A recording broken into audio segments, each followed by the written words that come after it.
Do you think science and faith are incompatible?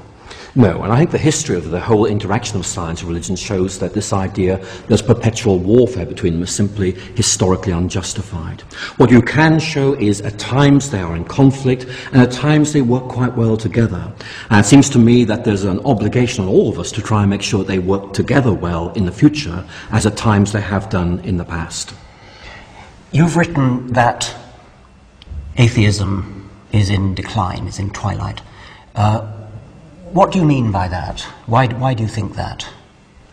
When I was researching a book called The Twilight of Atheism, one of the things I noticed is that its appeal is shaped largely by cultural factors. Where belief in God is seen to be a bad thing, atheism begins to flourish. We seem to be entering a phase in Western culture where that core belief seems to be eroded. There's a new interest in postmodern culture about spirituality. And what I see happening, and I don't say this makes it right or anything like that, what I see happening is people beginning to talk instead about spirituality instead of atheism. It's particularly evident amongst younger people, and that made me wonder, amongst many other things, whether atheism actually was beginning to lose the appeal it once had in a more modernist culture. What about the sort of spiritual atheist, if I could coin that phrase, somebody like Einstein, who was a deeply spiritual man, but who didn't actually believe in a supernatural God?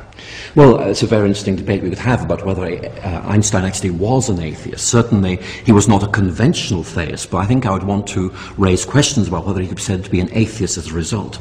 But that example aside, I think I can certainly agree that there are many atheists who feel that it is natural or proper for human beings to explore a more spiritual side. I have no difficulty with that.